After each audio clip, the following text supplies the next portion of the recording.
Hey everybody, welcome to the Growing with Fishes podcast. Sorry about that. We had a couple of technical difficulties there in the beginning. I'm Steve, I'm Marty. And I'm Roger from Aquaponics. and, and we have a I'm Marty. And sorry, I'm Roger. sorry about that. Didn't realize I had that running. Um, You got to mute it if you have it up. yeah.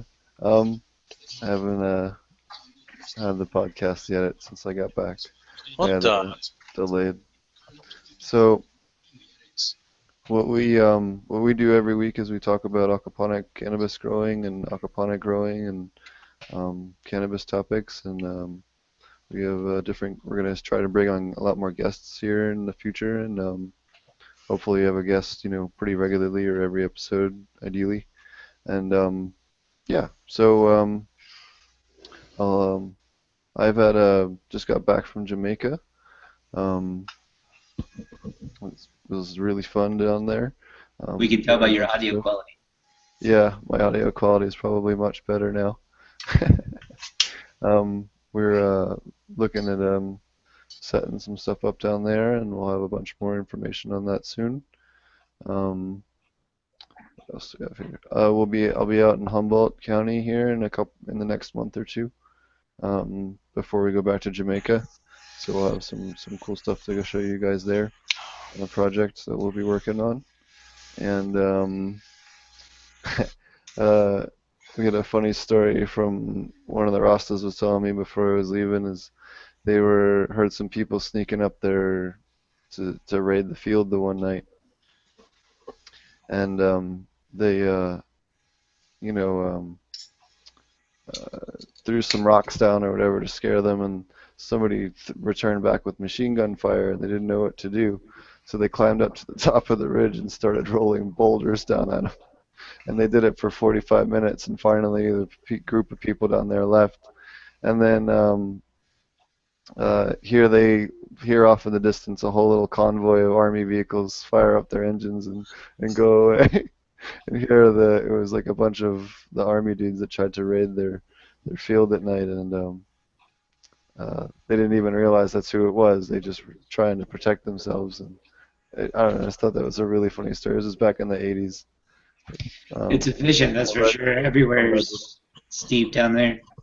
Yeah, but it was just really funny. So, how have you been doing, Marty? I've been doing pretty good. A lot of personal stuff going on for the most part. Just some drama in the real life, as it were.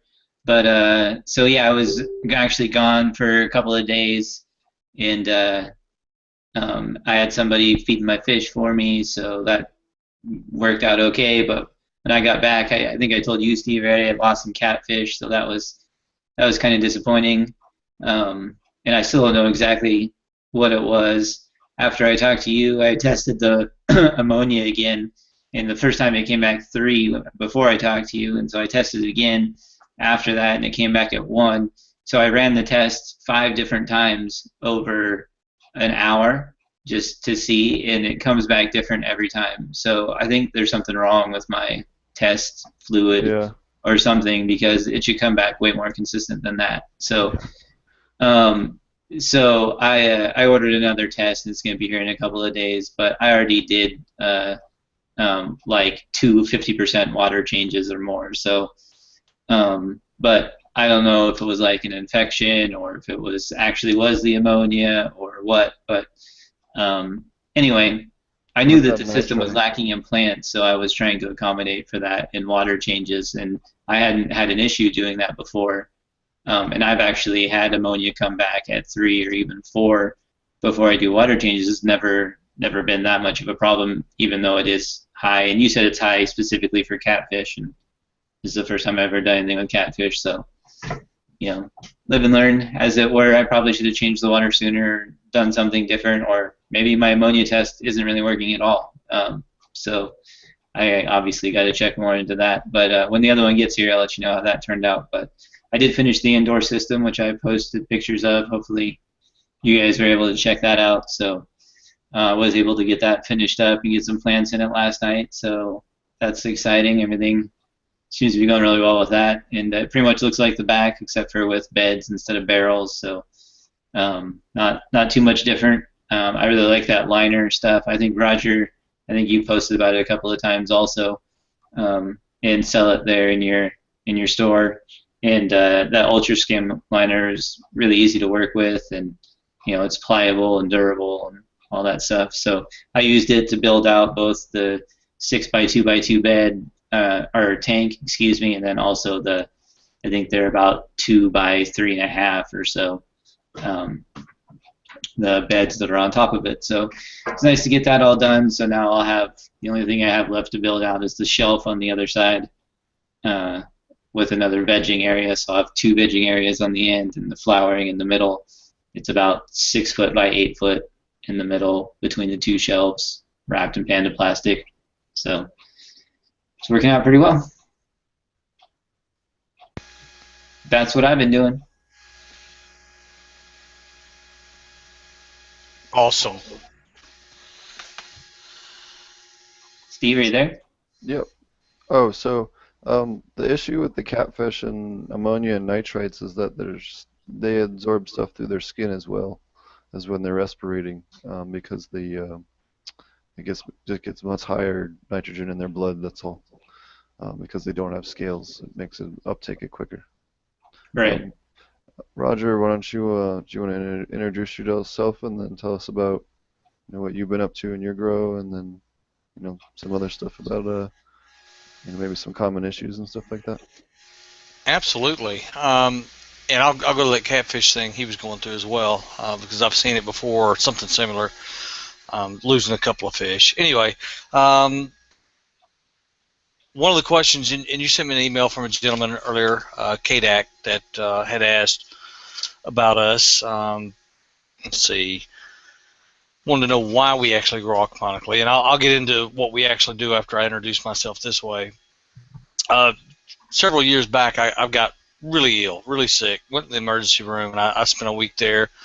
But when I first went in, after the first night of being there, I asked him, hey, because I'm not a hospital guy. I'm ready to get out of here. When can I leave? And I was told, you're never leaving. So the answer to why I started growing aquaponically is because when I did find out I was going to leave, I swore to myself I'd never end up in the hospital again. So better food, better living, happier body. That's where it all started. And it seems like getting your food straight was the first step. What we ended up doing after we got started, of course, it happens with everybody that starts out in aquaponics. You end up seeing an issue with your plants. Once you get over the fish issues, you start seeing issues with your plants, lack of nutrients. Tops of the plants are yellowing, bottoms of the plants are yellowing, whatever.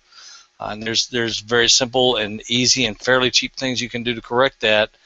And when we realized that and realized there was nobody else out there actually offering the supplements needed for these plants, we decided to pick up the reins and start out very small with just carrying iron, which is the first thing we were using. Then we moved to potassium. And after potassium, we added everything you can imagine that you would commonly need, that a plant would lack when it's being fed only by a fish. So it's only getting nitrate from a fish and just a little bit of other supplemental stuff that comes from the fish food, which is never enough. That's how we got started. And from there, we have started to grow again. We've added more products to our store to where we now are carrying the Ultra Scrim, like Marty was talking about. And the different thing we've done with that is we actually offer it by the foot. So if somebody goes on the site and they say, hey, I don't want to buy a $325 roll, I only need 20 feet. Well, we'll sell you 20 feet of it. Nobody else that we know of right now is doing that. They only sell it by the roll. So that helps out a lot of people cut their costs and keep things, in their margins for what they're doing. Maybe they only need 10 feet, so they order 10 feet or 12 feet or whatever. And we are sending this stuff out daily. It's amazing how many people just want small pieces. Yeah, it makes a lot of sense because, like even myself, I've used it to build out 2 complete systems, and I've used it to build a couple of little worm bin buckets out of totes that I had before, just lining it to do different stuff with, and even then I still have probably over half a roll left. So I definitely can see to where if you only want to build out a system, why you wouldn't want to order a full 100-foot roll of it. Yeah, absolutely. And talking about the worm bins, that's another thing. A lot of people are into vermicomposting. Well, if you use just whatever you find to put your worms in, whatever leaches from that plastic or metal or whatever it may be is going to be in your worm castings. And when you make your worm tea to put on your plants in your aquaponics or in your regular garden, they are going to uptake that, whatever it might be. And this ultra scrim does not leach anything. And that's, let me go back a little bit. It's the ultra scrim FGC, the food grade compliant. It is fantastic stuff. And Marty, you said it's great to work with. It's more than great to work with, in my opinion. It is fantastic to work with.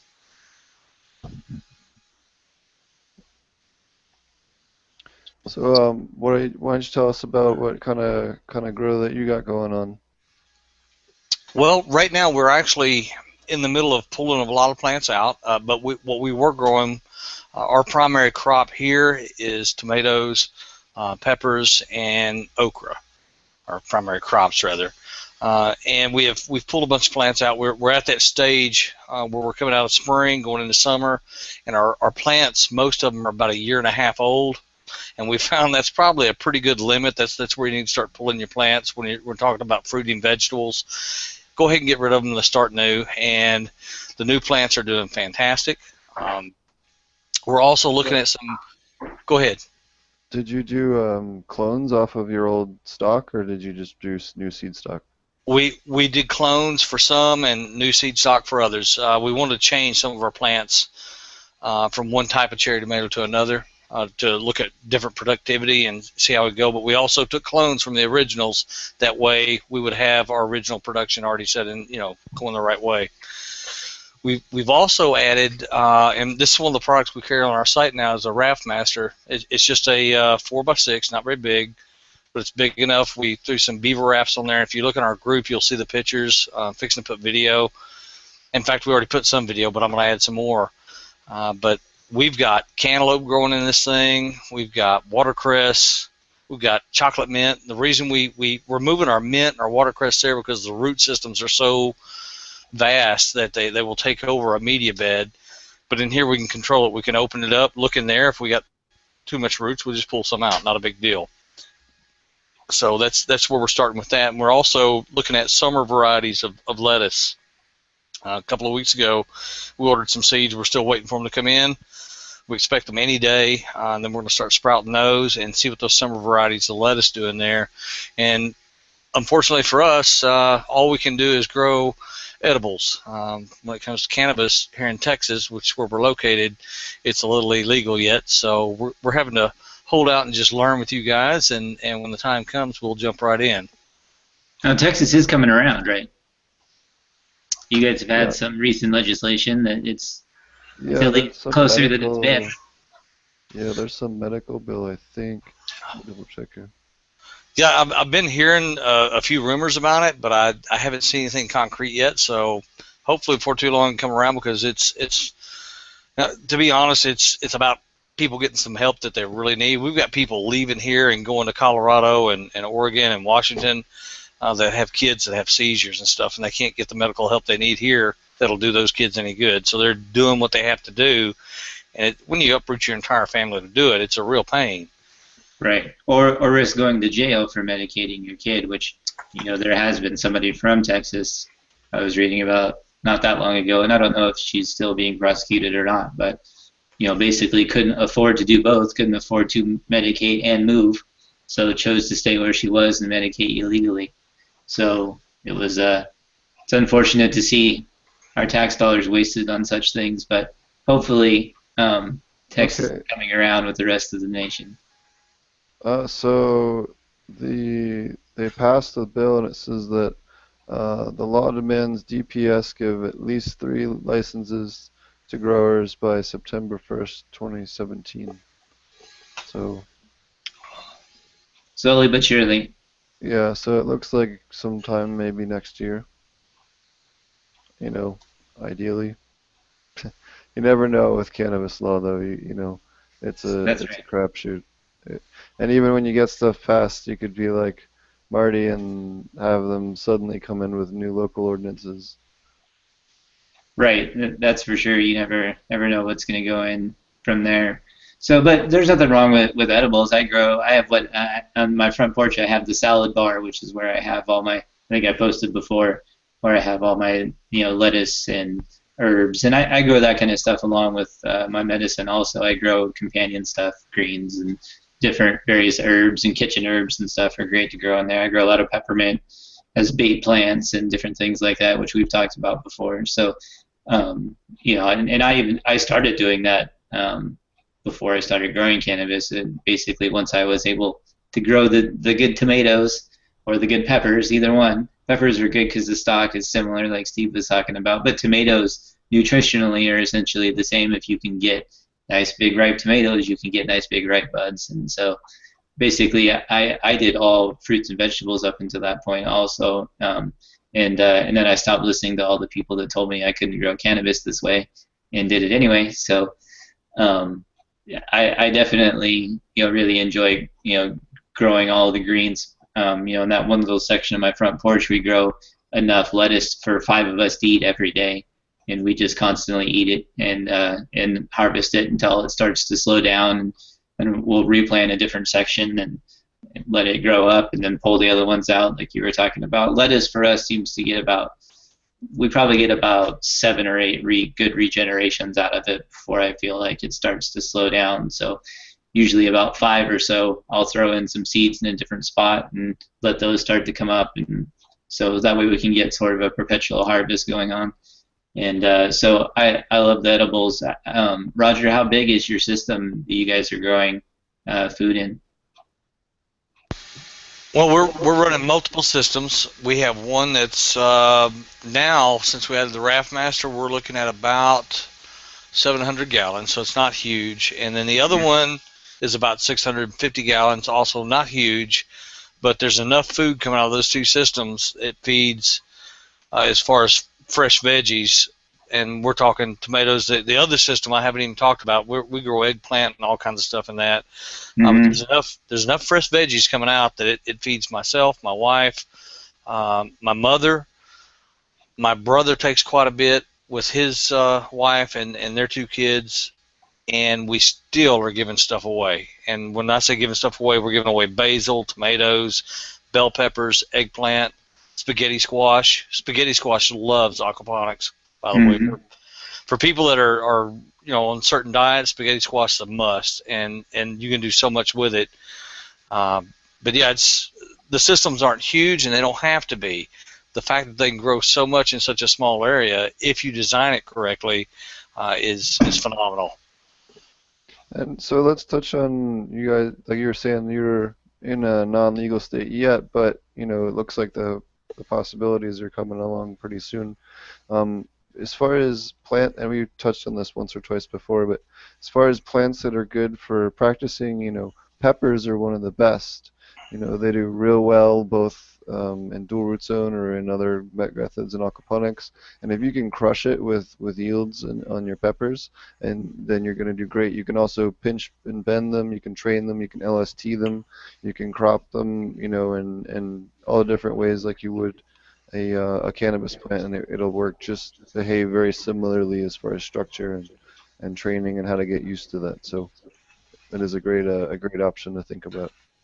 Absolutely, I agree with that. That's anytime you can gain knowledge on a subject before you actually get involved in that subject, it's always beneficial to anyone that's looking to go that direction. Yep. So on the nutrients, Marty was talking about getting his nutrients right for tomato growth and getting nice ripe big tomatoes. We have pretty much mastered that. We get, if we want big tomatoes, we grow tomatoes that make big tomatoes, and we get huge ones that are beautiful. When they're ripe, they are really, really nice tasting. The cherry tomatoes the same way. We've got a few different varieties. One that's more of a sour tomato, and the more sour it is to us, the better. So when we get our nutrients right with it, we get a nice I don't know how to explain the sourness of it, but it's a real nice burst of flavor when you bite into it. It's more of a winter crop than a summer though. But yeah, if that's the case, then we've got that part licked. Now on the peppers, just from what you just said, we've got quite a bit to learn. But as far as the nutrients for them, we've got that part down. Right. Really, the main difference. Tomatoes are a great indicator too, but the main difference is that they're much more like a vine in the way that they grow. You can still clone them in the same way, like cloning suckers and stuff like that, but the stalk is much more sensitive. It's much more vine-like than what cannabis is. It's a little more woody and hardy, like so that you can pinch and bend it and make scrog nets out of it and different things like that. So. But nutrient-wise, you're still pretty much identical there in their nutrient consumption, as far as what they need while they're growing out, as opposed to what they need when they're flowering and different things like that. Just touching on that, your need when they're flowering and such. Here in my part of Texas, we live east of Dallas, about 60 miles, and we have a huge temperature variance. We can go from -10 in the winter to 110, 115 in the summer. Mm-hmm. We grow the same plants year round. We never stop. We do add in certain plants, certain lettuces during the winter, and certain tomato crops during the winter, and then certain other crops during the summer. But for the most part, we grow the same stock all year long. Like I said, we've got plants that are a year and a half old that we're just now pulling out and replacing with new plants. So if you're looking at cannabis, how does that affect you? Steve, you want to take that? As far as how long can you keep a plant going before you would need to do something with it, or is that kind of what you're... Well, I guess that may be one direction I was going with it. It's do the nutrition, does the nutrition for that plant change? What variables change? I'm not seeing any questions come up, so I'm trying to add one for you. Well, just so your mother plants, you can generally, most people do every 2 years or so, 1.5 to 2.5 years, is when you're gonna, think about doing something with your mother plants, finishing them off or, doing something else with them. But as far as everything else, you're going to veg it for a set period of time, and then you're going to put it into flower, which you don't really, you don't do that with peppers, but, that I guess that would be a little bit different because they have a photo period and a set life, unless you're talking with autoflowers, which are just going to keep going anyway. They're going to have a set life period, and then they're going to die regardless.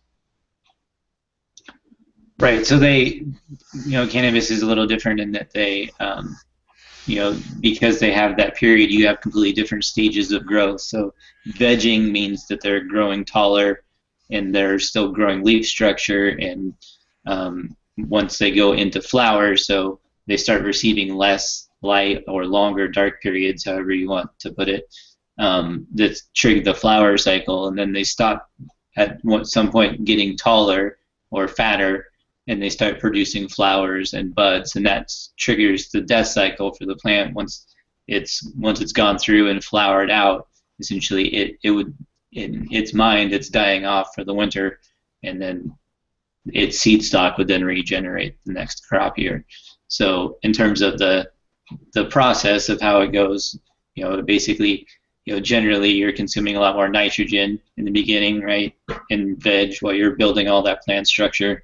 And then when you're going to start consuming more nutrients once you're getting deeper into flower and producing buds, then you're going to start, producing more of your, or consuming more P and K and calcium, magnesium, all that stuff. So would be the differences between, the different cycles, I guess, whereas the tomatoes and peppers don't necessarily have cycles. It's just when they're producing fruit or not producing fruit.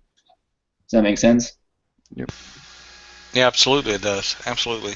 And we're fortunate with I talked about the temperature swings we have here. We're fortunate we actually produce fruit year round. And like I do throw in the different tomatoes or peppers or whatever that produce more in the winter, but I keep my stock from summer too, and they keep producing at the same time, just not as well. So I don't know if that's just part of that cycle, but they don't have that death cycle you're talking about. Right. And are you growing in a greenhouse? It is in the greenhouse during the winter.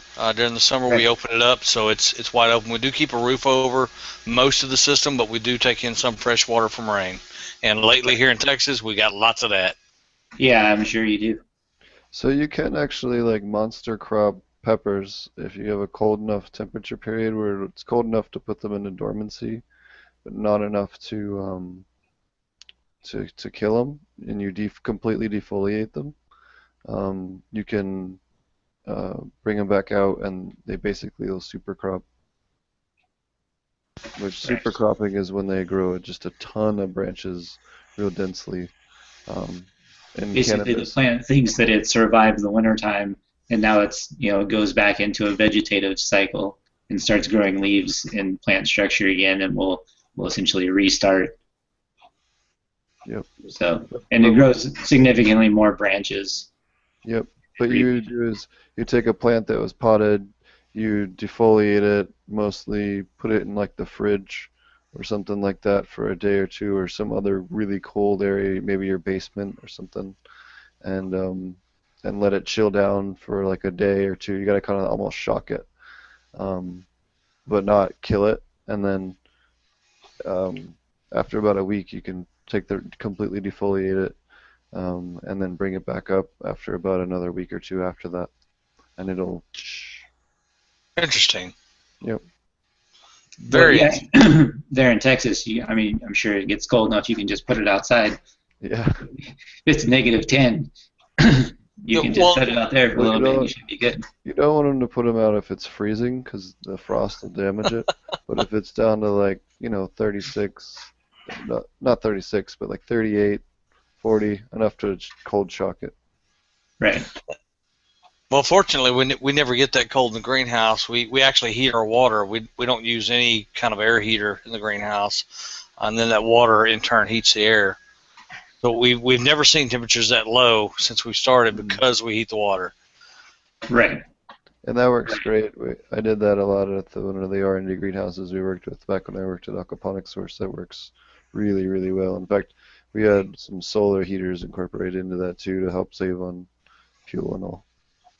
Right, and this year we're actually going to go around with some compost piles and use that to heat water with the tubes running through it and see how well it works out. We hear it works great. We've never tried it. For us, the way we've been heating the water, it heats it so cheaply. It's costing us maybe $10 or $12 a month to heat the water to keep it at 70 through the winter. So we've been happy enough with it. What kind of heater do you have now?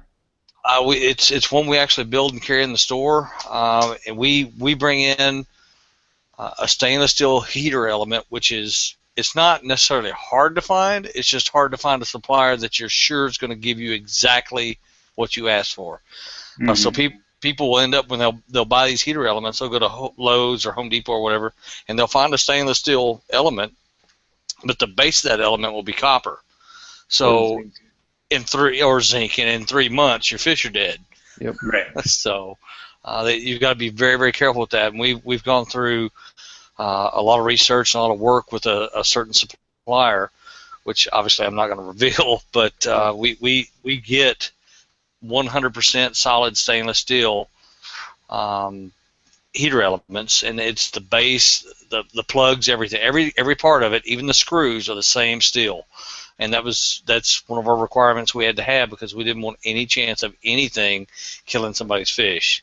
And so far, people have loved these heaters. They're not the cheapest thing, but they're not expensive like the commercial heaters. What And do they for run? these are running about 247, I think. I'd have to look, to be honest. How That's many not gallons bad. do you think that would heat? We've got one guy that's heating 3,000 gallons of circulating water and maintaining it 70 degrees. Is that how it's set to maintain at 70? Correct. It comes with thermostat. We preset that thermostat, but it's also, you can alter that to whatever you want. So if you want a little lower or a little higher, you can. That sounds great. I've actually had some experience with compost heaters before. One of my friend has one on his place, and they do work relatively well. I do recommend using manures in it so that you have a relatively hot compost action going on. And so if you've got some, somewhere that you can get some sort of like horse manure, he uses cow manure, obviously, which not everybody has access to, but you are in Texas, so I would assume there's got to be some roaming around. But And maybe if just you've got go to access to your that, I local, would recommend that for your go to the Capitol and just pull out a politician. And, yeah, some bullshit floating around there somewhere. yeah, you'll be able to find one somewhere. I'm going to try to leave that one alone. No, I'm just In kidding. Texas, everything is bigger, so Yeah. you have even bigger shit, right? I agree.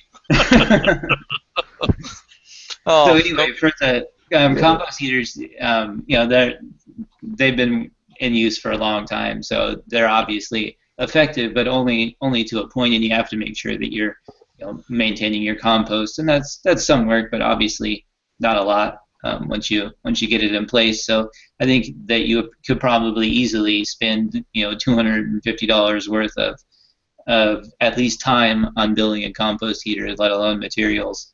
And so that definitely sounds like a good option, especially for people that are trying to heat a relatively large system in their garage or basement. And obviously there's challenges in setting up a compost heater in your garage. So I think that sounds like a great option. Yeah, I don't see the problem with the garage. My wife would probably be upset, but I think it'd be fine. Yeah, the thing. I'd probably go with the $250 tank heater over then. Oh, absolutely. The thing we're really looking at is moving in with both and trying to help people thermostatically control their compost heat, so that when water actually flows through these tubes, at a certain point, when the water temperature in the tank gets to a certain level, it shuts down. It stops it from flowing. That way you're not overheating. And then when it drops again, it picks back up and goes.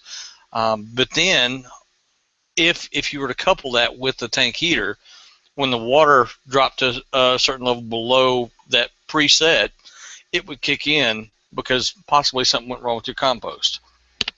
So you got a backup. So if you're running something like tilapia that has to have that warmer water, you don't take a chance of losing your fish, which so many people every winter, we get so many emails from people, what can we do? Our water temperature's at 54. What do we do? Our fish are dying. I'm like, you need a tank heater. But we can't afford it. I'm like, there's nothing we can do. So you can afford not to. Exactly. I mean, you're either going to lose your fish and you're going to have to use a different fish, and they're like, well, we want tilapia because they grow fast. Or you're going to have to switch something like what we raise, is channel cat, and we just harvested a huge harvest of channel cat today. We took every fish out, putting in all new fish, which I've got to finish up as soon as we're done here. But channel cat can handle the extremes. I've seen them at 105 degree, and I've seen them at ice forming on top of the water. So they can handle the extremes. So we're in good shape on that, but if you want to keep your plants going, you still need to maintain, if possible, close to that 70 degrees during the winter to keep the root growth going, keep your plant growth going, and keep that greenhouse warm. Right. And so, obviously plants don't want to have frozen water or anything like that, or anywhere close to that. And you'll definitely see slowdown in growth as you get colder and colder water, even much higher than freezing. So it makes a lot of sense to heat the water as opposed to try and heat the air around the water in hopes to just heat your greenhouse. So, heating from the water out, makes physics is on your side there. So that's definitely a good way to go about it. So whether it's a compost heater or a heater from the $250 heating element, which is great to have a stainless steel option. Obviously, nobody wants to poison their fish, so obviously you've done a thorough job of making sure that that's all there, and it can be difficult to try and figure all that stuff out on your own, so it's nice to have that place to go to. Well, I obviously didn't invent the type of heater. It came from somebody else somewhere else. I don't even know who came up with it, originally, but we tried to improve it. We saw the problems because we built one per spec by whoever it was, and it's on YouTube. All you got to do is search it. Right. You'll find the original out there, and then if you follow up with those guys and look at their later videos, you'll see they had fish deaths and their heater elements are corroding really bad. And we built the original they did the first time. We went through we had some issues. We didn't lose fish. We got lucky. We pulled it out quick enough. We caught it. The element was starting to break down and come apart. Then we switched over. We spent almost 6 months looking and searching and talking to different suppliers and manufacturers, and finally found one that would work with us and guarantee us exactly what we were getting. So, in other words, if we got something that wasn't what it's supposed to be, they were going to give us our money back or send us a new one to compensate and get back to where it's supposed to be. And that's our written agreement with them. That's great. We appreciate you doing that legwork, and hopefully those that want to can take advantage of it, or people can obviously do it themselves too. So I see Pete has a couple of questions here in the chat. Looks like Pete Flutie says, with the high nutrient demands, how can you get the best quality grow without stressing out the fish? So obviously, if you're looking at the nutrient demands and adding supplements, Steve is probably the one to talk to you about that. With the dual root zone has kind of been his thing for adding supplements that don't get into the system, so that you can easier meet those demands without stressing them out. So, Steve, you want to talk about dual root zone for a minute? Yeah, so I mean, if you're growing cannabis especially, or you're growing fruit trees especially is another one. Fruit trees especially need an area for mycorrhizae in their root zone. If they don't have that, they just die. They just do not do well. Some species will do okay. Pawpaw will do okay. Australian cherry trees. There's a couple of some citrus will do okay, but it'll do much much better if you put it in even a shallow dual root zone. We've tested that a bunch in one of the experimental greenhouses I worked with, as well as some stuff on my own. Cannabis, peppers, even tomatoes do real well just having access to that fungal layer in the root zone. But it really just relying on mineral salts, compost teas, lab teas or fermented lab. What do you call them, Marty? Fermented labs, that's what we usually call them. So basically just fruit fermentations that you do with labs, which is specially bred bacteria from fermented milk. And we posted some information on that before. But I mean, to give you a rough explanation of it, when you ferment milk with a rice wash, it will create 3 separate layers after it separates, which you have like the curds on the top, and the layer in between, which is like an oil layer, which is inhabited by the bacteria that forms when the milk starts to break down. And so that serum in between is called lactobacillus serum. So that's basically what you are culturing by yourself, and then you can take that extract and do a lot of different things with it. You can just mix it with molasses and add it directly to your system, or you can do a fruit fermentation, which is where you take fruit, old rotten fruit, or basically banana peels, whole bananas, nasty stuff that you wouldn't ever eat, or just whole fruit that you buy from the store. If you just want to take it out and do a fruit fermentation in order to do that, then you basically just soak it with the labs, and it will start to break down. And that way you can get stuff other than just processing sugar or molasses. You can mix it and store it for up to 6 months. There's a lot of stuff that you can do with labs that will help breed that bacteria. Yeah, so labs are anaerobes, and then compost tea are aerobic. So compost tea will survive a little bit longer in the system, whereas if you're doing with the labs, you want to make sure you're pouring them, kind of in the media bed onto the roots more than you would more than putting them into the sump or anything like that. You want to try and pour it either in a dual root zone or in around the plants if not, and make sure you're getting it more direct contact with the roots.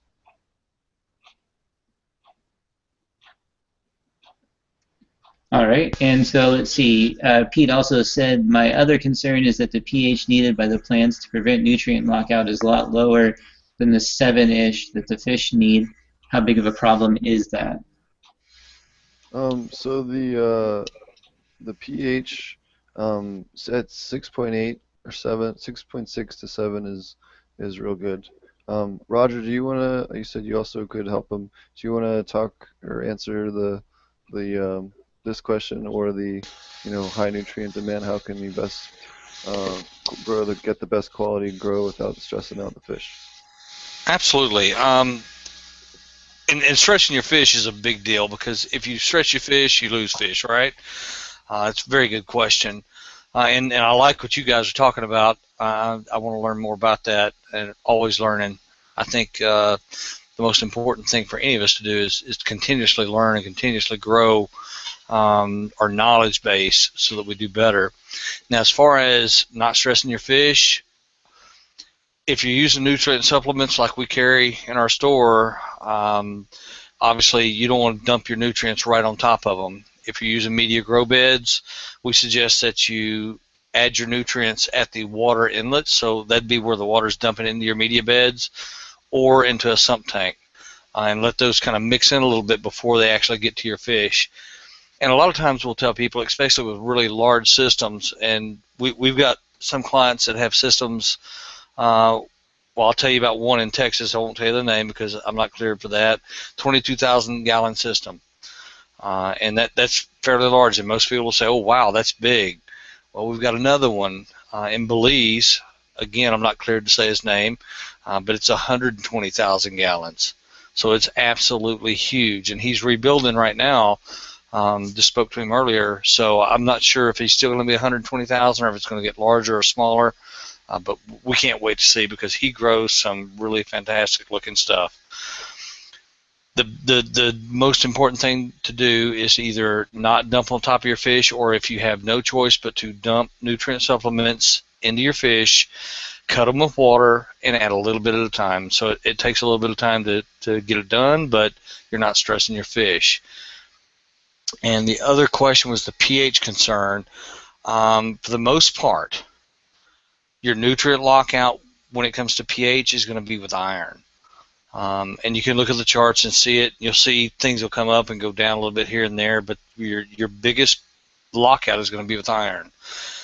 We combat that with using an iron chelate, and there's an acid that is added to the iron that allows the plants to uptake that iron even though the pH is high or even ultra high. And when I say ultra high, I'm talking in the mid 9s, so 9.4, 9.5. The iron can still be uptaken by the plants, and that's very important. But when you do this, whether it's iron or something else, one of the most important nutrients we found is potassium. If your plants aren't getting potassium, whether it's out of the root zone or the dual root zone or through foliar application, it will have a hard time taking up iron anyway. We don't know why. I'm not a scientist. I'm not a chemist. I just know what I see. So if you're not getting potassium to your plants, guess what? Your iron's not going to flow free. So that's just something to know and to watch. And if you start seeing certain things happen with your plants and you think you need iron, I almost guarantee you're going to need potassium also. It doesn't mean you need a whole lot of potassium. Sometimes it's just a little. And you can look at your plants and diagnose what's going on with them by doing that. And we've got a handy little nutrient guide that helps you look at that. It's got pictures, got drawings, got all types of good stuff that you can look at, and it's free to everybody. So we don't care if you buy from us or not. We just want you to have healthy plants.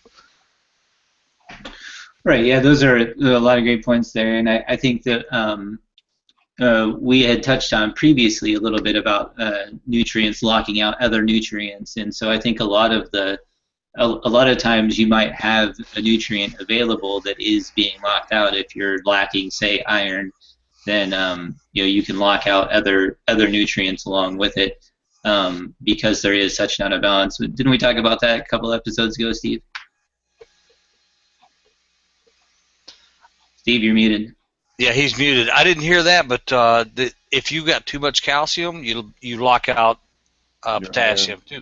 Well, Too yeah, much potassium, you lock out calcium. yeah, calcium.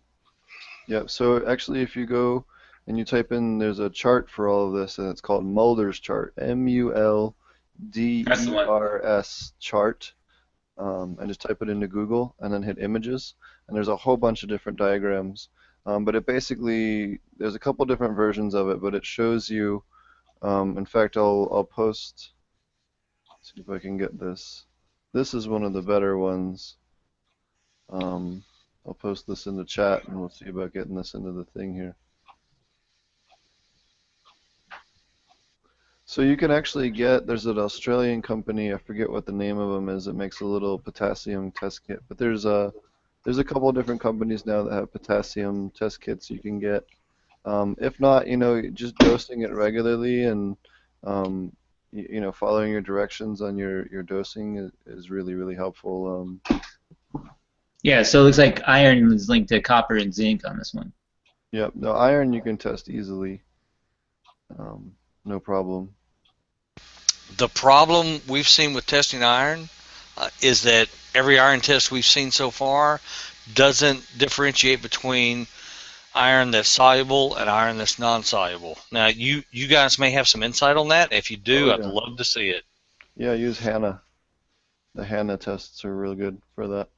The two best companies, if you're looking to do home test stuff, if you guys are wanting to get fancy at home, there's HANA, HANNA, and then there's also Lamotte, LAMOTTE. Lamotte's based out of Canada. They have a test kit for pretty much anything you could possibly want for freshwater. Yeah, and they're really highly accurate. And then the HANA ones are refractometers. The problem is the HANA ones don't work if you're using EDDHA iron, like the high available at higher pH iron, unfortunately. Yeah, that's a problem for people in Texas, Florida, most of the southern states of the United States.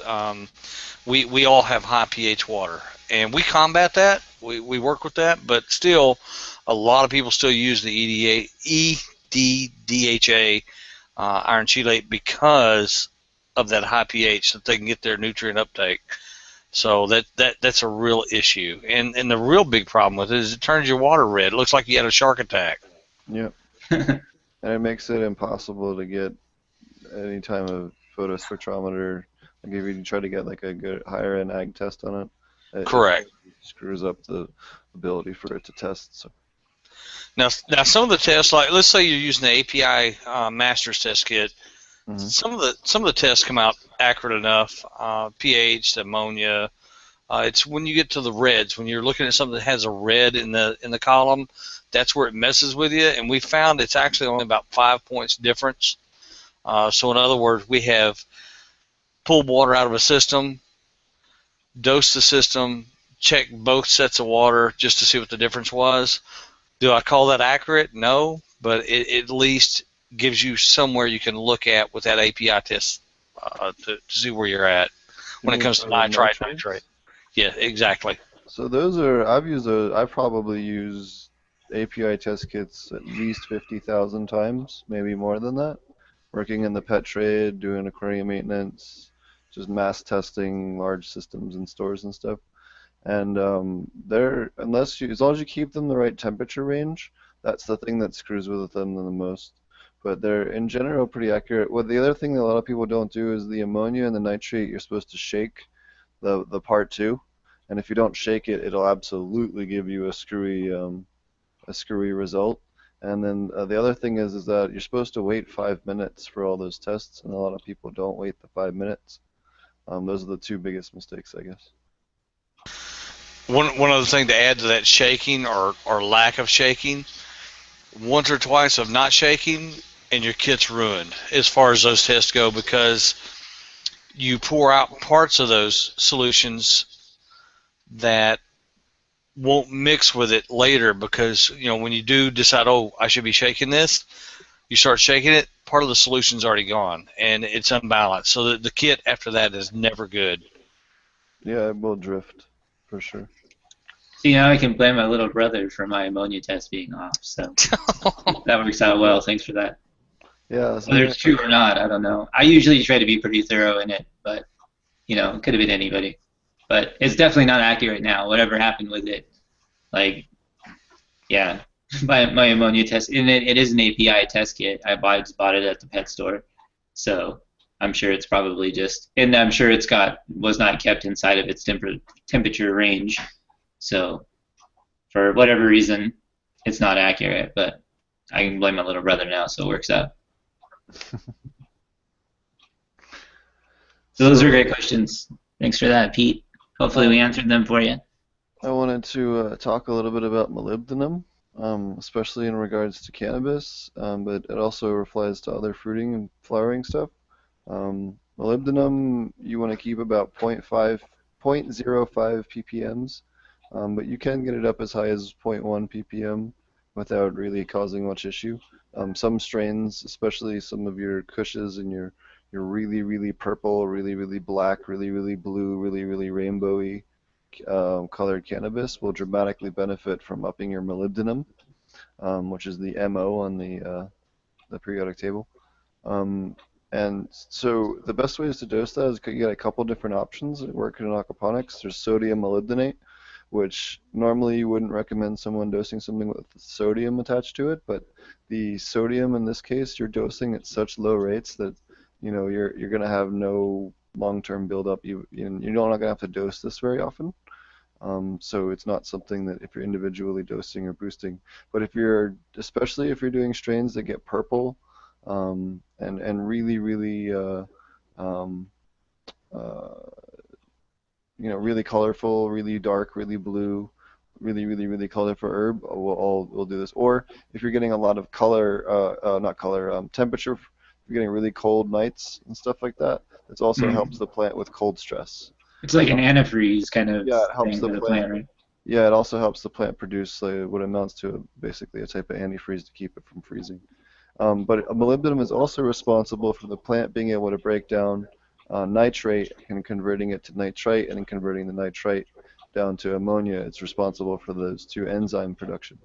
The enzyme that's responsible for that, it's one of the primary ingredients. So if it doesn't have enough, and since that's one of the biggest chains in aquaponics, it's very important that you occasionally add a little molybdenum with either a good micro mix or individually. Um, What do you use to dose with? um, so the best different options you have are sodium molybdenate, which we just talked about, molybdenum trioxide, which is molybdenum and oxygen, and then you have ammonium molybdenate, which normally, again, you wouldn't normally use an ammonium product, but because, again, you're dosing in such low doses, it's just going to be immediately nitrified, but the same as fish waste would at the doses that you're going to be adding it. So those are kind of your three best options for aquaponics, depending on what's available to you in your country, or your local shops, your nutrient shops, or things like that. Right. Roger, do you carry anything for that? We're about to. Excellent. Love to hear it. Yeah, So, anytime we see a need for something like that, it's a no-brainer. Find it cheap, and find the right stuff, and make sure it's safe. That's the biggest thing. That's one of the things we did early on. Like I said, those horror stories we get from people buying from eBay, and well, I'm just going to stick with eBay. I don't want to see that happen to anybody. I don't care what they're growing, what they're raising, or what kind of fish they're raising. If you're killing your fish, you're killing your system. And a lot of times, these people don't just kill their fish; they kill all their bacteria colony. So they have to start brand new. It's like a brand new system again. So we don't want to see that happen.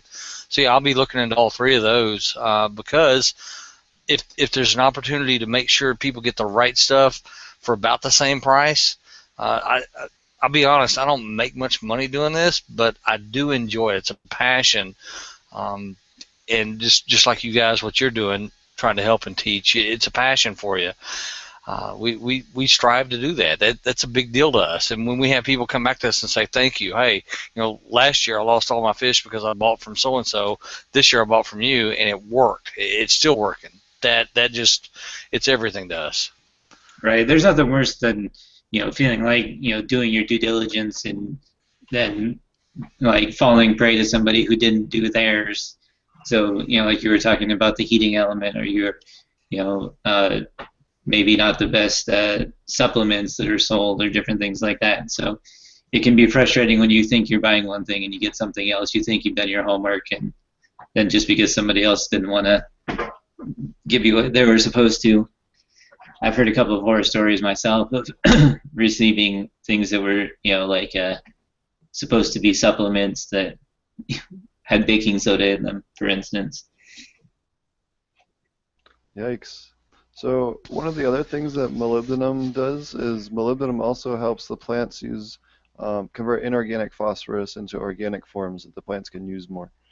So that's one of the other reasons why, especially in aquaponic systems, maintaining that, at least every 3 to 6 months is a good idea. Right. Better process phosphorus that's already in the system too, even if you're not necessarily needing to supplement it. Sounds like it's converting from to a soluble that it can be uptake by the plants, right? Essentially is what you're going for. Oh yeah, yeah, it helps the plants process it. So we have, do you guys have any other comments on molybdenum or experiences with it or anything? I don't have any yet, so I don't have any experiences with it yet, but yeah. I've known about the nutrient, but it's never really come up. Now, one of my questions to you, Steve, since I could ask a question, is stuff like eggplants that they have a lot of purple in them. Mm-hmm. Other fruiting plants like that have a lot of purple. Would that be something that would actually help them? Oh yeah, for sure. So anything with a ton of color, molybdenum will help. Anything flowering, fruiting. Again, molybdenum is going to be important for the phosphorus conversion. Even tomatoes. Yep, tomatoes too. And again, because you're running those high, it's responsible for the plant synthesis to go from nitrate back to ammonia, which is what the plant uses. Awesome. So that's something we're actually going to look into over the next couple of days, and see what we can come up with. That's awesome. I can't tell you how much I appreciate learning something like that, guys. That's great. Yeah, and so we have, in fact, I can show. I know this will be a little ghetto. I really, really upped it, and we had a little outdoor bed that we had connected to a pond. Give me 2 seconds. I will pull up the picture here, where we did much higher dosing on the. Oh shucks, I wanted to do it. Timeline. There we go. Where we had these things growing outdoors in a little aquaponic thing connected to a pond, and we got them. We were dual root zoning them, and these weren't close to finish yet, but I mean, just jet black, completely black plants. Nice. So, it definitely helps with your color in both cannabis and then other plants, especially in aquaponic systems. If it gets too low, because they're in much higher nitrogen environments, your plants really have a hard time converting the nitrate, and they can really screw it up, and it can be kind of like a phantom issue where you're kind of got everything else pretty good, but it's an older system where you've stripped out the molybdenum, because molybdenum is rarely found enough in fish food, and there isn't really any other inputs normally. So it's one of the ones that and manganese, but we'll talk about manganese in a different episode. We try to do just one nutrient at a time. Cool. I saw Matthew had a question there in chat too. Sure. He was wanting to know if there were other issues running a high pH besides iron. Yeah, there's a bunch of different nutrients that get locked out. You can go to any nutrient lockout, pH lockout, nutrient lockout table for hydro, and it'll give you a good thing. But especially your micros, molybdenum, zinc, manganese. I know those three are all locked out pretty quickly. It also screws with your calcium, your high calcium, higher calcium availability there at the higher levels screws with your phosphorus uptake, and there you got to keep them in ratio, which we talked about in I think an episode or two ago when we talked about phosphorus.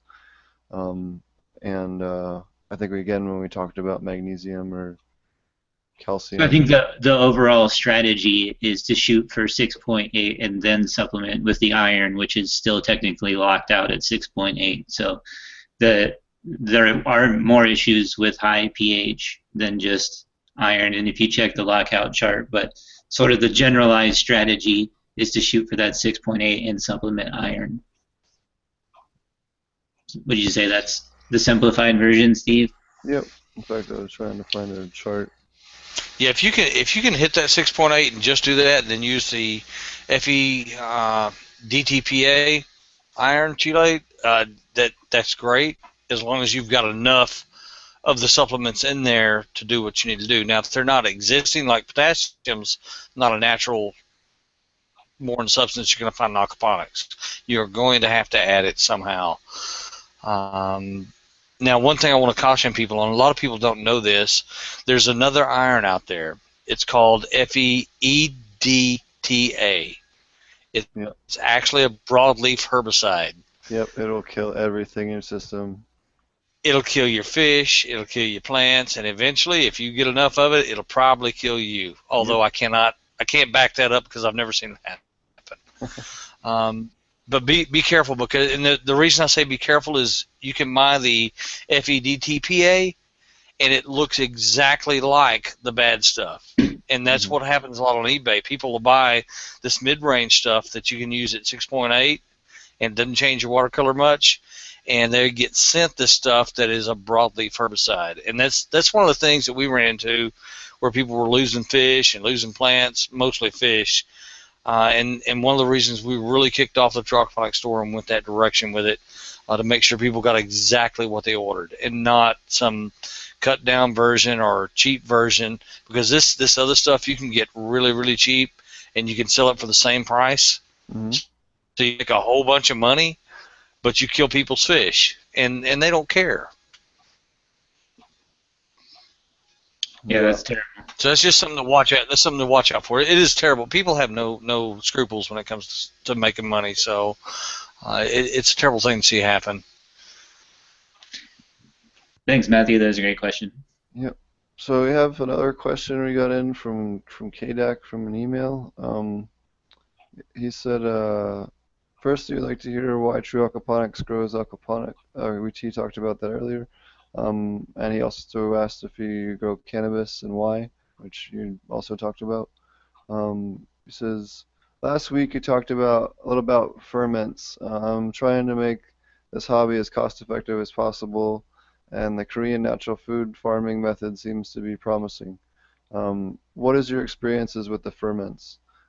They're great, man. I would highly recommend them to add them into your normal nutrient rotation in an aquaponics system. I think they do great, and we haven't had any issues really with them in the system or anything. I've had really good results with them. So, I know, Marty, I'll let you talk on this too. Yeah, I mean, Hey that's guys, real quick. Yeah, go ahead. I've got to bow out for a second. I'm putting new fish in the system. I've got to go out here and get them out of the bag before they suffocate. I'll be right back. Okay, sounds good. So yeah, I definitely, I pretty much do all of my supplementation with, which is essentially a fruit fermentation, and then with the assistance of the worm bin. So I think I've highlighted this a couple of times, but my overall process and everything sort of started with figuring out how much I could grow based on just the stuff that I threw away. So essentially what I've developed now is just sort of a little pattern that I go through in order to do my fruit fermentations or worm teas or different stuff like that. So everything for me starts with a bokashi bucket that I just have in the kitchen. And so anytime I have like banana peels or apple cores or corn husks or any of those types of things, it goes into that bucket with just some EM1, and it soaks in there until the bucket gets full. It gets needed to be emptied, and so it's kind of like a pre-soak or pre-fermentation, and then I take that and just pour. That's what I feed into the worms. So I have a half barrel that I keep all of my worms in. I started with just 2 pounds of red wiggler worms that I got from a local farmer's market here. and then I just continuously feed them that. The water that comes out the bottom, I can do a couple of different things with it. I can just use it as like a concentrate. So I'll mix it like 50-50 with water and then aerate it and add some molasses to it. I can use it just as concentrate if I just want to add that right into the beds. I've done that before. I use it to inoculate new systems and help assist in that. So I picked up a couple of different microbe packs from a couple of grow shops I've been to, like the one I highlighted in one of our previous episodes was an NPK pack. So I'll mix those in into that and then use that to inoculate my dual root zone layer. So I use it in sort of a variety of different ways after the worm juice comes out, either to make a traditional aerated tea. I've made anaerobic fermentations also with the labs, so that's definitely another thing that you can do, which is no aeration at all. You guys can look into doing that. There are numerous ways of doing it, instructions, but essentially it's just soaking a bunch of fruit in a fermentation with labs and different stuff like that. I've even added some of my worm juice into those. I didn't necessarily notice a big difference one way or another. But there's definitely a lot of different things that you can do with just the worm tea or fermentations. So for the most part, I don't really add anything nutrient-wise into my systems up until relatively recently when I started experimenting with some of the stuff I bought for the podcast, which was the kelp and the NPK pack, and seems like there was something else. The mammoth pea, which is again just a different microbe that I've added in. I've added both to the worm bin itself, and also I've added in doses after the worm juice has already come out. I've added it to just directly into the the dual root zone layer. So I've experimented quite a bit with mostly just trying to consume what otherwise would have just been my waste. And for the most part, I haven't ran into too many deficiencies that I haven't been able to solve with either a water change with my well water, which provides me with a lot of iron and my macronutrients, and everything that I get through my worm bin, where I try to focus on fruit going into my worm bin, or at least fruiting vegetables. So if you have broccoli ends or different things like that will go in there. I try not to just put straight greens in because it puts more nitrogen in my production, which I generally get enough of just from the system itself. So that's kind of my overall process, I guess, of sort of how I work in fruit fermentations and vermicomposting and that kind of stuff. And then you can take supplements and add stuff into that as well if you want to, in order to go bigger and better, as it were. So the rest of those kind of like follow-ups, which you just kind of answered about ferments. He says,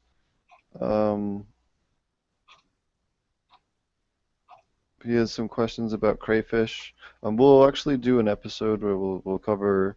We're gonna start doing like a fish or a creature or something a little more in depth, kind of like we do with the nutrients. We're gonna start that soon. And then he also asked about. He also mentioned home growers can farm their own insects. I already farm crickets.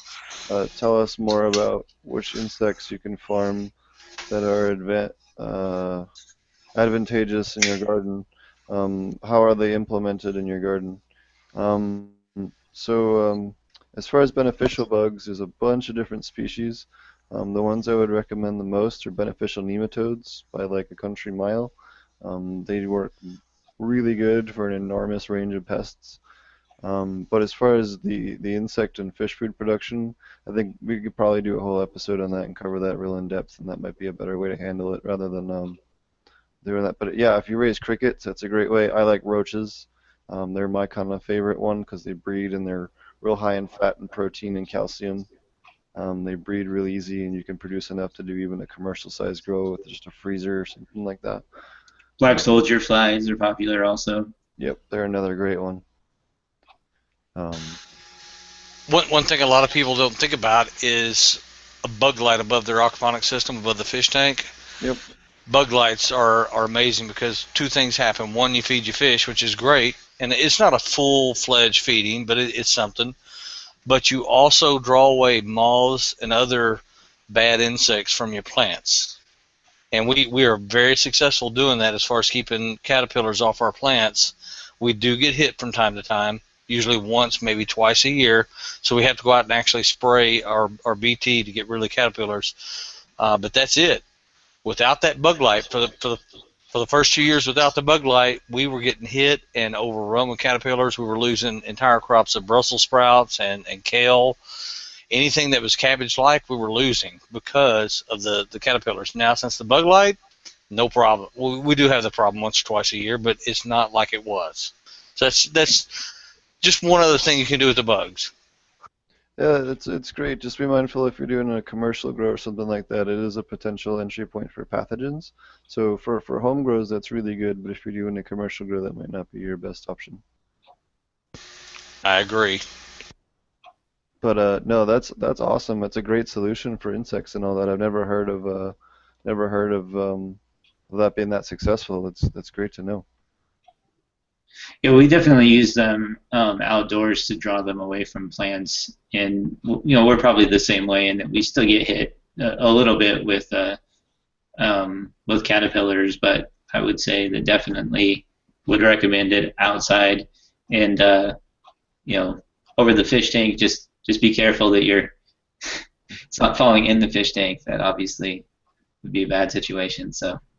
Really high proof alcohol like isopropylene or moonshine or rum and things are great for like white rum are great for spraying on them on a spray bottle to kill the caterpillars.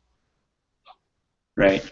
And Roger, for those that don't know, do you want to say what BT is? You said I know what it is, but do you want to elaborate a little bit about what you spray on for caterpillars? If I can find the bottle to read what it is, I'd love to. We get this stuff and we buy it in huge quantities, and here it is. This particular one is a Thuricide BT Caterpillar Control.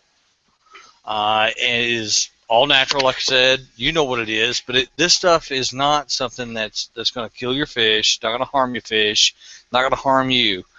Do I suggest drinking the bottle? Probably not, but I mean, it doesn't taste as good as the white rum, even though we like spiced rum. But yeah, this stuff, I mean, you spray it on your plants when you do get hit with caterpillars, and within a day, the caterpillars start to turn black and they die. At that point, we don't even bother with them. You can spray them off after that's done. Sometimes, if like my mom got hit with a really bad run of caterpillars a month ago, we sprayed them, and then a week later we sprayed again to take care of any eggs that might have been left behind that hatched out. And she's had no problem since. But that Thuricide BT Caterpillar Control, that's what we're talking about. And it's a big long word I probably can't pronounce. I'll give it a shot. Give me a second to find it. It's Bacillus That's as far as I'm going with it. It's Thuricide Bacillus thuringiensis. See, that's my point. So it's no point even trying to say it. Go to Lowe's, Home Depot, whatever. Thuricide BT Caterpillar Control. We've thought about carrying this stuff ourselves. We have not found a competent supplier yet, and that's one of our big things. Is if we don't have a competent supplier that we believe in, we're not going to carry the product. No matter what we can make off of it, it's not worth it. So, well, it's relatively available in grow shops too. It's right. not like it's necessarily a new thing. Like we already knew what it was, but just I thought some people listening might not Correct. know what it is. It's easy to find. And another note about it is that product is on both Oregon and Colorado's list of approved pest control. So you don't have to feel weird about putting it on something you're going to smoke. It is already approved in 2 states on their approved nutrient list. Speaking of that, did you see that Mighty Wash got flagged in Oregon? I think a Mighty Wash. Let me look. I don't know if it's on the California or Colorado list. I gotta finish. I'm working on merging the two with aquaponic stuff in mind and trying to have This a. was just like the 12th or 13th. It wasn't very long ago. What did it get caught with it as a directed or not as a Hang on. directed? I'm bringing up the picture now. I think there's a way to. Yeah, you can share your screen on the left-hand side. Pyrethrins? Oh, I had pyrethrum in it. Pyrethrins? Oh, okay. Is that right? I don't know. Yeah, pyrethrins is pyrethrum based. But they allow a lot of pyrethrum based stuff. It's interesting. Well, this is from the Oregon State Pesticide Advisory that it's been not approved. Use of megawash. Good to know. Yeah, so that's two of them now this year. There's Megawash, and then there was Guardian. Guardian, which everybody was using Guardian. Everybody loved Guardian because it was supposed to be good. It's so effective. Now we know why. Yeah. So Roger, Guardian was an anti-mite control that had an ingredient in it that it wasn't on the label, and it was a restricted ingredient. Here in Texas, mites only grow on chicken butts. Just saying.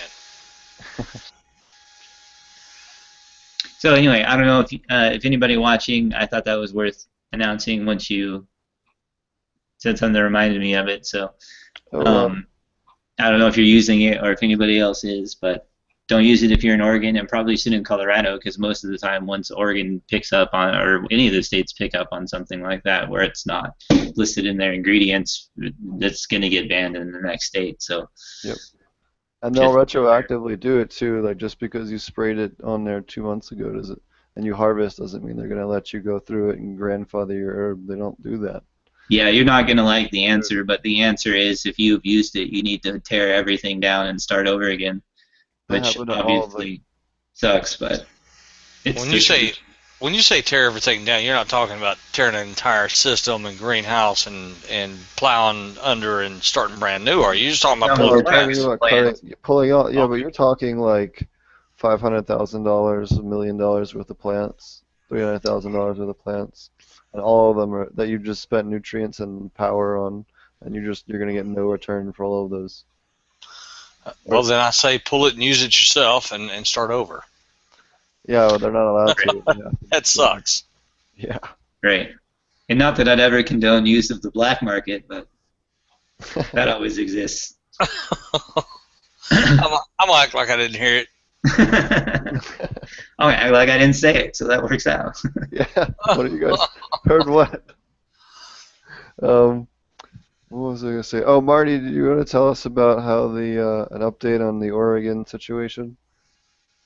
Not much of an update yet. Everything's been filed for the lawsuit. It's waiting to get accepted, which obviously is going to take time, just like we talked about before. So I still anticipate, essentially being limited to 10 plants anywhere residential, whether you're rural residential or urban residential, you're still zoned some sort of residential. You're going to be cut down drastically on the number of plants you can grow.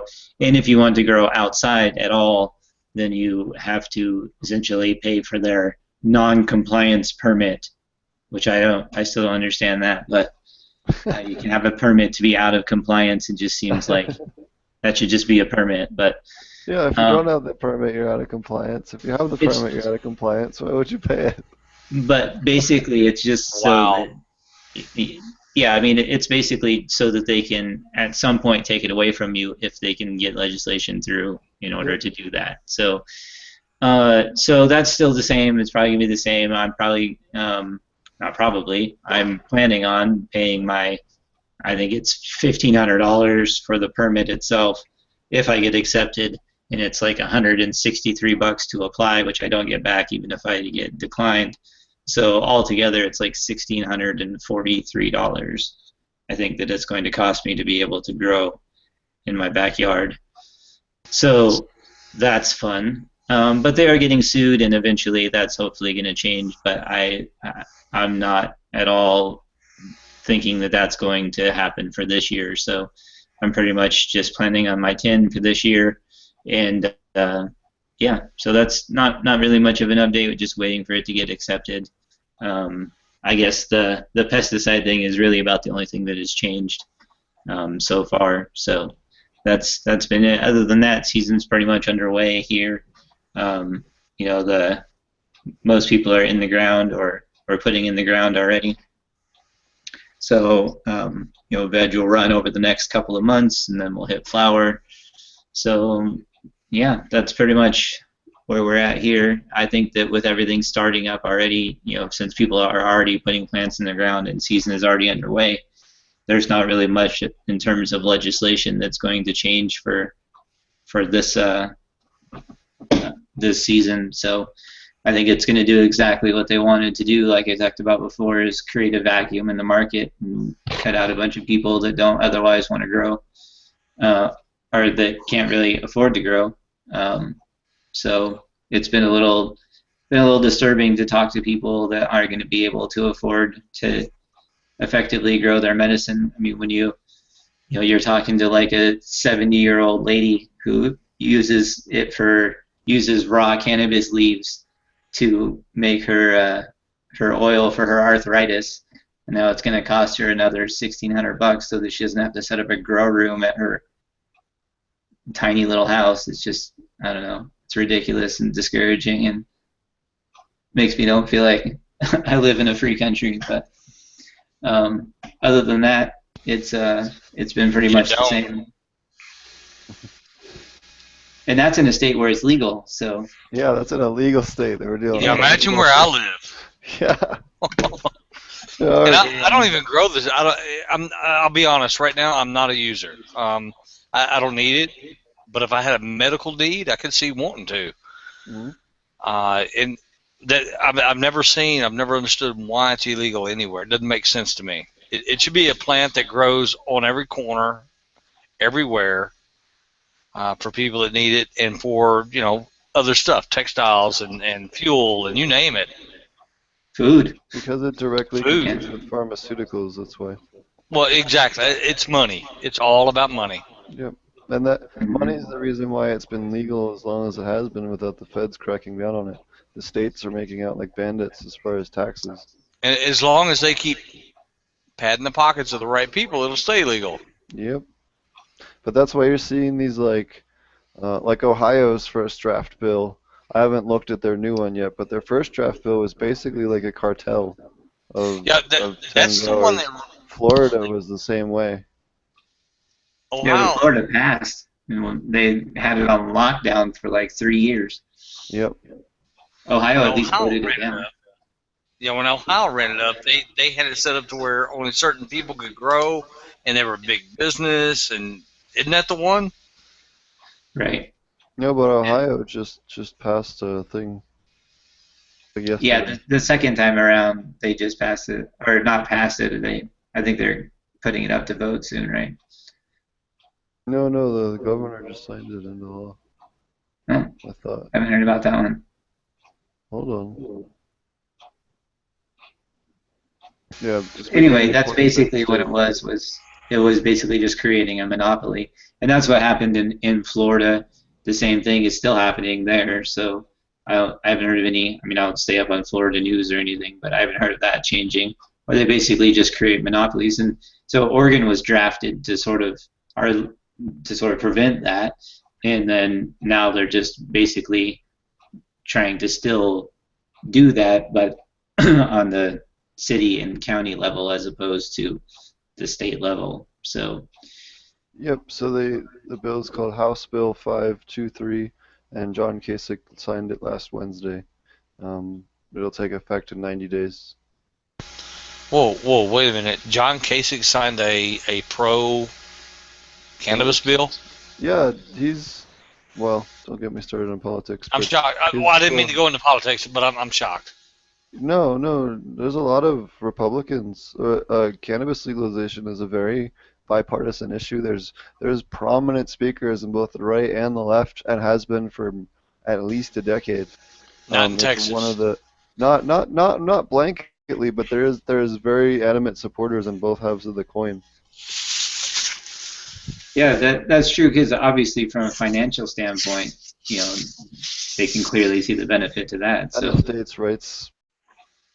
right, I mean, even I guess I was just thinking more on appealing to their greed being more effective than their aspect of liberty or whatever. But yeah, I definitely think that, like I was saying before, I want to feel like I live in a free country, and so obviously life, liberty, and Food. pursuit of happiness. So seems like it's a no-brainer there for me personally. If you want to grow hops and make beer, then have a good time. I'm fine with Right. that. They don't Yeah, restrict I don't see the that. difference. I don't see the difference.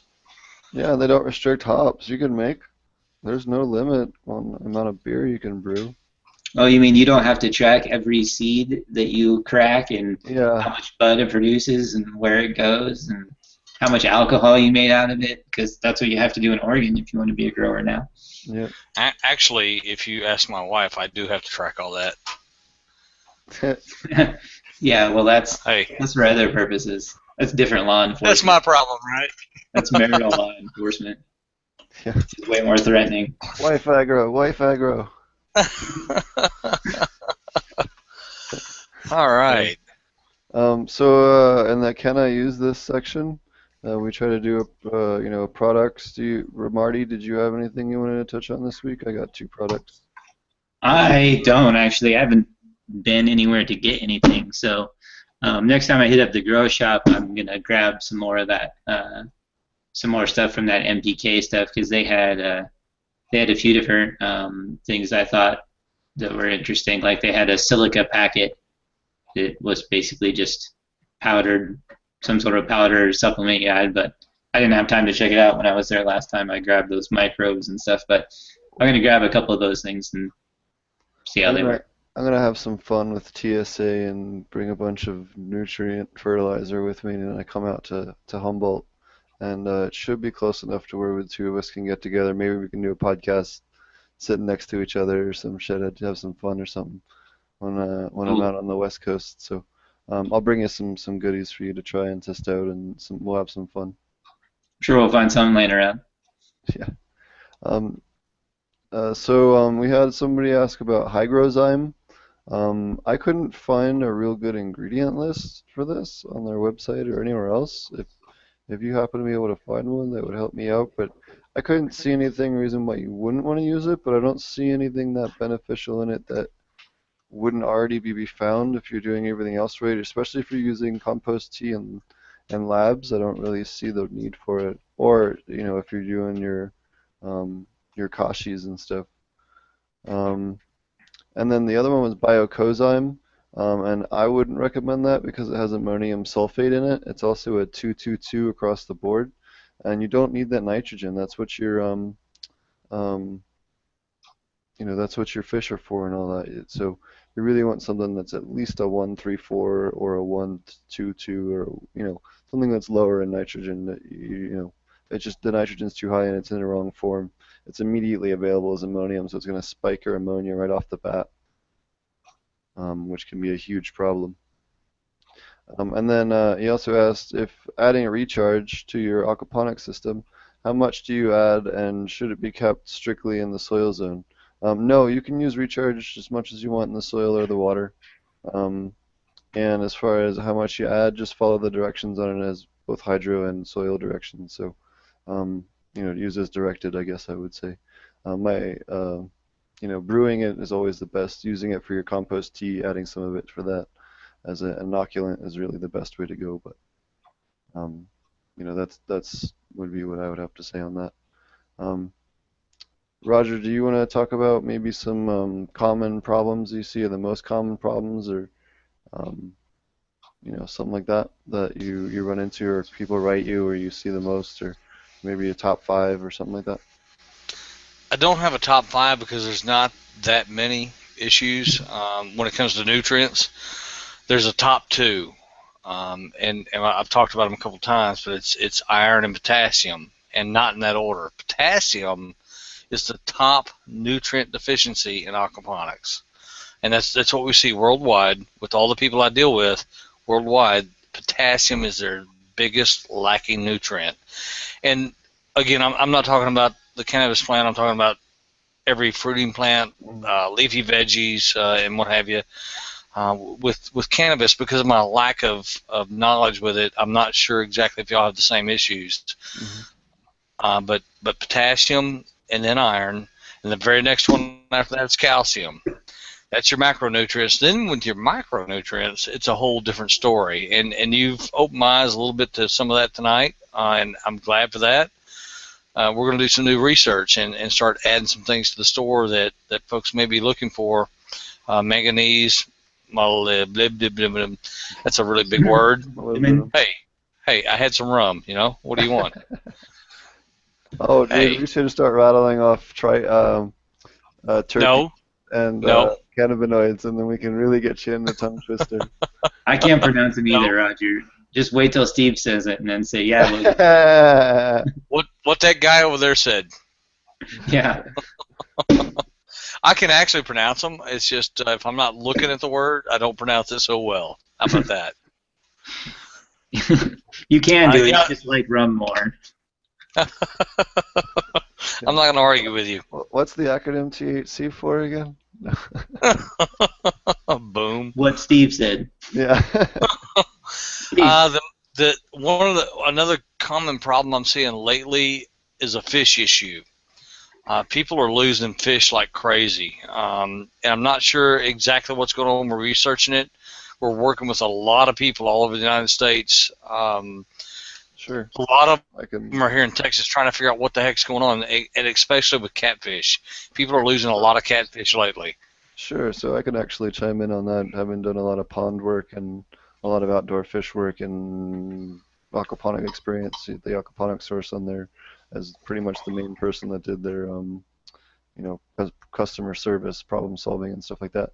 The two biggest reasons you lose fish, especially in the spring and the fall, happen a lot, is because the fish, especially in the springtime, are coming out of a dormant period where their immune system isn't quite as strong. And when you get these temperature fluctuations in the spring, temperature fluctuation and pH fluctuation, a quick change in either one is the quickest way to lower a fish's immune system and get pathogens to take off in the fish. Especially in the springtime when they're coming from cold, going back up to warm, that is the most delicate time for the fish, and especially in ponds, we used to really load them up with, they call it pond salt, which is basically Epsom salt, but it helps them a lot with their resistance.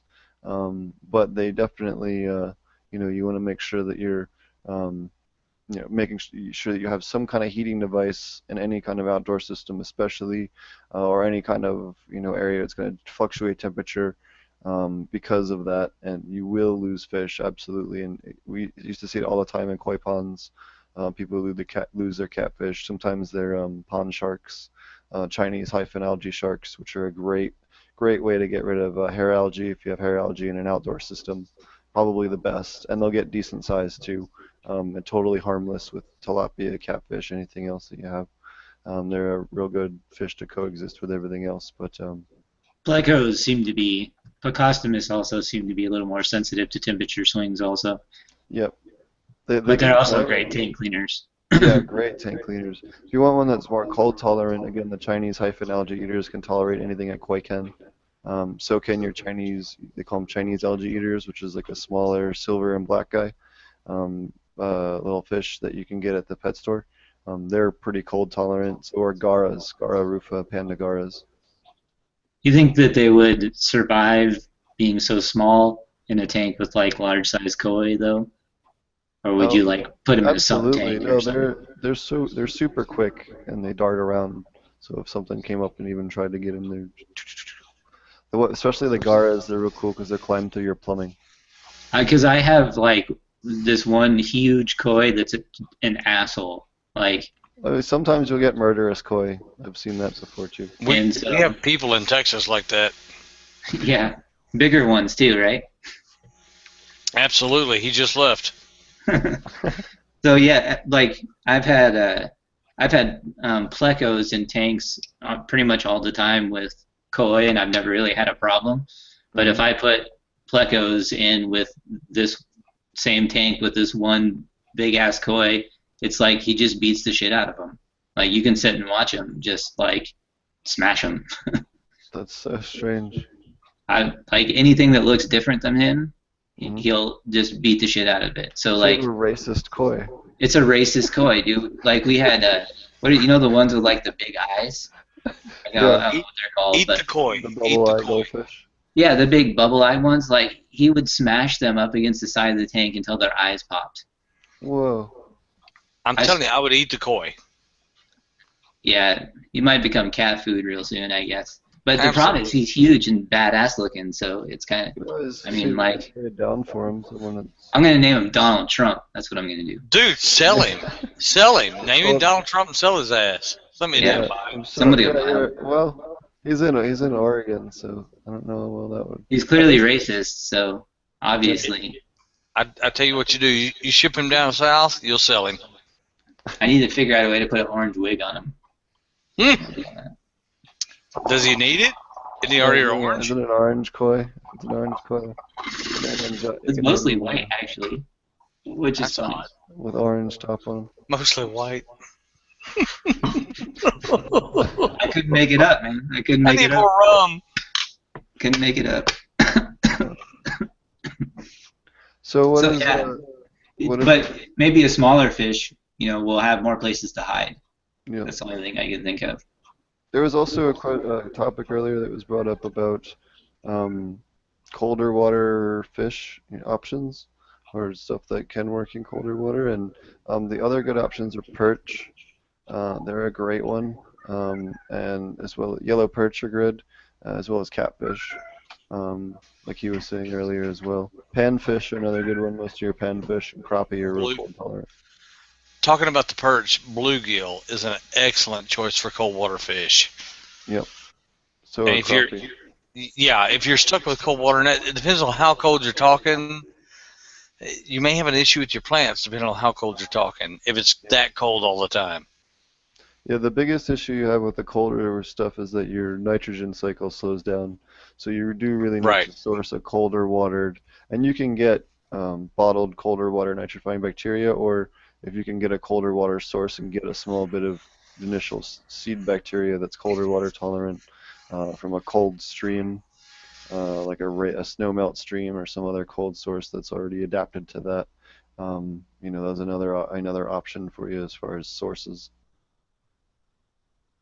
Yeah, that is darn sure good input for people, and a lot of people don't realize it that you need to look in your local area for that bacteria. If your temperature is going to be whatever they are, Yeah. like here in Texas, our bacteria is in the air. It just takes a couple of weeks. But in some places, like up in Colorado where you're at, you may need to look at that local stream to get that bacteria going. Mm-hmm.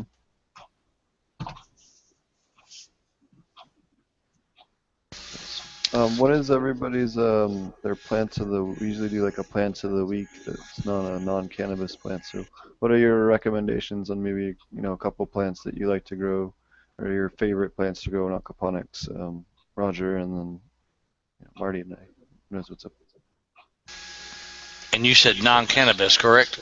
Yeah. Okay, because they won't let me grow that here. Not yet. One of We my covered that one favorites. enough. One of my favorites here right now is watercress, and it's because of what's in it. It's super green. I love the stuff. It grows quick. It's easy to grow. Anybody can grow it. You can grow it back. You can fart and grow this stuff. It's that easy to grow. Yeah, you can rip a chunk of it off and throw it in another part of your media bed or your raft, and it'll just root right away. And Yeah, in like 5 days, it'll be a whole new plant. Yeah, if it wasn't for my catfish eating it, when I had it on top of the fish tank a couple of weeks ago, it'd have been huge. But now it's in my raft bed, so it's doing great. Yeah, we used to put it a lot in the bottom of the towers, on the bottom couple holes of the towers, because the bottom it would filter the water pretty good at the bottom, and then it would also just drape over and work on it like a passive plant food. The fish will jump up and grab it once in a while and rip off chunks and stuff. And my other favorite, again, is back to the tomatoes. We love the tomatoes and the peppers. Right Any on. particular varieties of peppers or tomatoes? Well, I'm in Texas, jalapenos. And I don't just mean the hot jalapenos. We like the mild variety as well. Um, Gosh, I really don't know where to go with that. There's so many. Maybe your top varieties you like, maybe, or There, recommend to other people, maybe. there's a Goliath jalapeno that's considered a hot pepper. It's considered a hot jalapeno. But if you'll open this thing up after it gets full grown, remove the seeds, and just eat the flesh, it's not so hot, so you can handle it. The seeds are the hot part. Yes, sir. The seeds and the white flesh. Yeah. So if you'll cut out the seeds and the white flesh inside, you will have a pepper you can actually take, and it has a great flavor. Not to mention, it's another one of those superfoods. Awesome. So what about you, So, Mike? probably one of my favorite ones to grow that we don't really talk about or really highlight that much, and I don't see talked about as much is oregano. It grows really well, and it's relatively cold tolerant, I guess. It'll slow down and not grow as much, but it doesn't seem to have an issue. Down I would say to like, you know, I grew it outside even when it was getting down to like 35 degrees at night, and it was still surviving. Not, I wouldn't call it thriving, but it's a great plant all around. You could use it obviously for cooking. It's great to have to just be able to clip some off and use. It's kind of one of those harvest as you go sort of herbs. I use it in my bug spray mixes as one of the ones that I mix in, and it's so I find a lot of uses for it. We've actually put it in soap, in homemade soap that we have also, just for the smell of it. But for the most part, we use it in cooking. It's one of the things that we mix together with like other stuff that we grow in the system, like green onions, oregano, rosemary, lots of different herbs that we mix up in a food processor and then freeze them into butter cubes. And it's a great way to be able to use excess that you have in your system, and then you freeze them into cubes and you can use them whenever you want. You just throw them in, add them to a stir fry or anything that you want to be able to use them for. So I would say oregano is probably the one that I would choose for this week. Awesome. So when I was down in Jamaica, there was this one guy we is related to one of the guys we work with down there. His name is Roger, and he had all different kinds of basil that I had never seen before.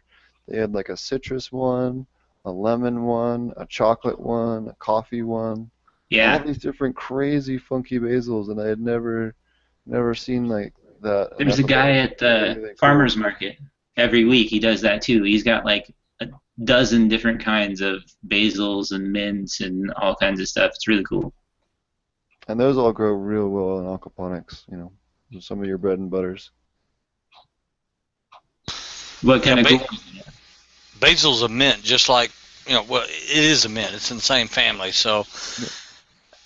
it does excellent in aquaponics. Does excellent anywhere it's wet. As long as it doesn't get root rot, it's good to go.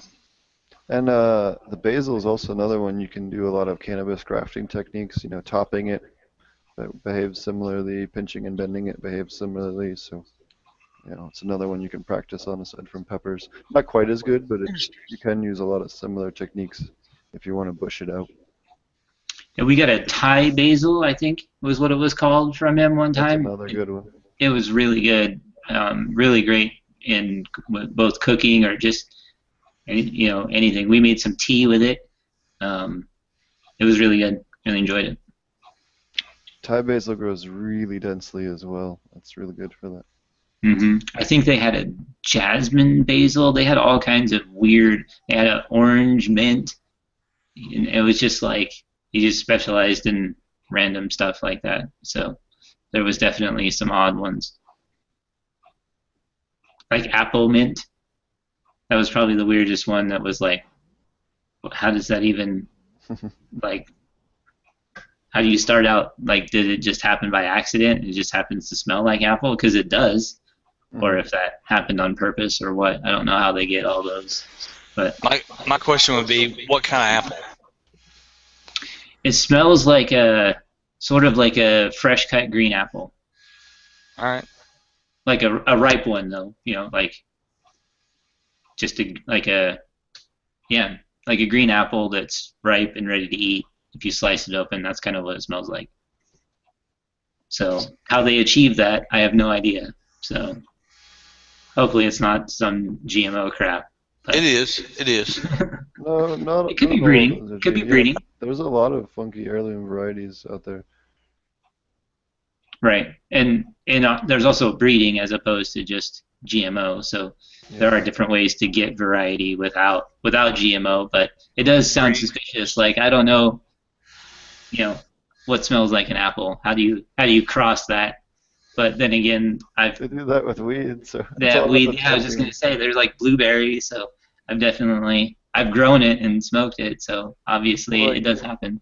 lemon haze is just high in limonene, but limonene is also found in most citrus trees. So what you're telling me is when you had a blueberry smelling pot plant, Hmm. there was no blueberries.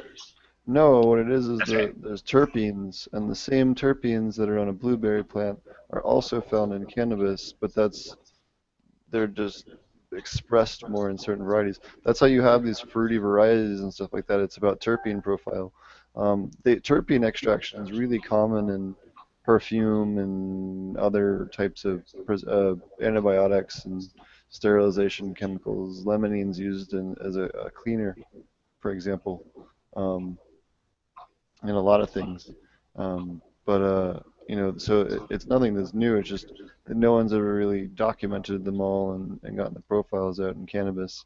Most of the time individual cannabis varieties can have, between 130 and 150 or 60 different terpenes, sometimes more, sometimes less. Um, I I heard that getting arrested tends to slow down research, so that's yeah, probably why the it's nice not thing about overly it is documented. terpenes are internationally legal, at least for the time being. So I'm sure they'll figure out something to do about that. It'll I, probably be I'm county restriction. they people love their turpentine. Yeah, there you go. that's a little different, but yeah. Yes, it is. But Slightly yeah. different terps there. Yeah, different terp. All right, guys. I'm gonna have to check out. I have to go out and release my new channel cat that are about 4 inches long into our system. So I've got to check out and go take care of that. No All right, problem. well, we Thanks for appreciate you joining us. Yeah, thank you Hey, for joining us. Everybody, make sure you go check out his website. His website's True Aquaponics. We'll have that in the base here. And then, do you have anything else you want to say or plug or whatever else or announcements or anything? nah, that's enough. I really appreciate it. Thanks for having us, guys. Wonderful. Thanks for joining us this week. Y'all have a great evening. You too. Alrighty. Marty, did you have anything else that you wanted to talk about or? I don't think so. Um I had somebody private message me about something before, but I think we already covered it. Actually, I think it was KDAC who probably sent me the same thing that sent you. So that should be good. I don't have anything else on I'm like just looking at our posts from before, and I wasn't on last week, so I didn't have much to check on. So I don't have anything else that I can think of here. Watch for the videos I have coming out. I just shot them right before we went on the air, so I have a couple of videos of the system set up in the garage. So I'll be uploading those tonight. And yeah, other than that, I'm gonna go watch the basketball game. Does anybody else have any other questions in chat? I know there's quite a few people on. Um,